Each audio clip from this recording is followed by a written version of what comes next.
think you're tripping with, yes, I'm the boss. Levi Roots, the Dragon Slayer, and I'm chilling with the Kool Running magazine, man. So you better chill too. Respect.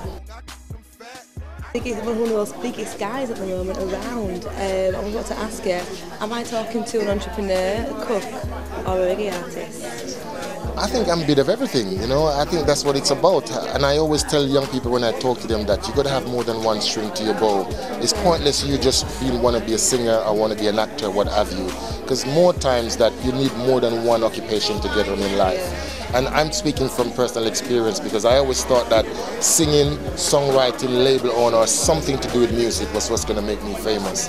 But it wasn't to be. It wasn't until I actually merged that with the food that, you know, I actually got the fame. So you really do have to have more than one thing. So as a cook, as an entrepreneur, as a music man, I think I'm a bit of everything. Okay, so what is, say, if you had to pick one of the three, what would you say, what is in your heart first? Well, music was always the first inspiration because, you know, if I'd gone on Dragon's Den in any other way but with a guitar around my waist, I don't think I would be here now. Yeah. It was the precise reason that I had my USP, my unique selling point. It was the fact that I merged music and food together. That's why the Dragons invested. And I think that's why people are still buying the sauce 4 years after that. So it's got to be the music is the biggest inspiration. And what was that feeling like, having been on the Dragon's Den on television, you know? Yeah, well, you know, dragons are scary things, you know. Yes. You read about them in the stories. They breathe fire and all this kind of thing. And these guys on TV were no different than the dragons that we read about in the stories because they don't want to give their money away too easily. So they will have a go at you, they'll try to break you down, they'll try to embarrass you and everything just to show a chink in your armor. But, you know, good thing for me, I always say that no dragon can slay no rasta. Good for you. Thank you very and look much. where it's got you now. I mean, I go around the supermarkets as the Sainsbury's, Tesco's, and I'm going for some chicken wings with some nibble on, and I'm seeing mega chicken wings. I go to Domino's Pizza, I'm seeing mega Domino's, you know. Yes. I mean, how does that make you feel?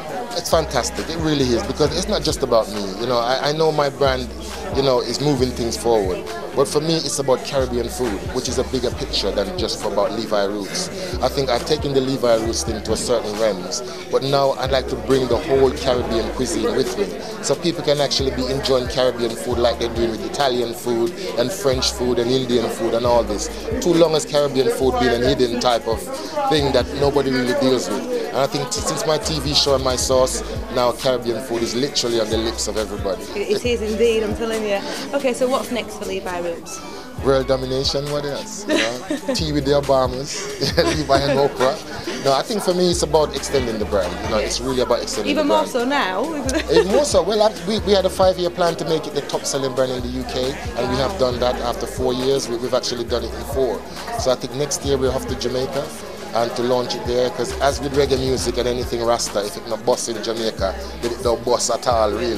So I'm really excited about getting to Jamaica at the end of this year, then North America early next year, and then Africa and the rest of the world. And I hope you do. So what would you say, lastly, what is your proudest moment, other than being on the Dragon's Den and them investing, and family of course, what is your proudest moment? My proudest moment actually was when, well, it still has to do with Dragons Den. It was when I went back to my mom after I slayed the dragons, because if you remember the story is I went to see my mom to ask her for some money to go to the Dragons Den because I was absolutely broke. And she said to me that, boy, I go read your Bible. And said, read Psalm 23. So I think one of the proudest moments was after Dragons Den, I actually went home with my Bible to my mom and read Psalm 23 to her and says, look, Mom, this is how I slay the dragons through your inspiration. And as we know, Psalm 23 said, the Lord is my shepherd, I shall not want. And I've never wanted since then after that. So it all came from the Lord. Whip it real hard, whip it real hard. Ain't about no funny stuff, still flipping them cheeks.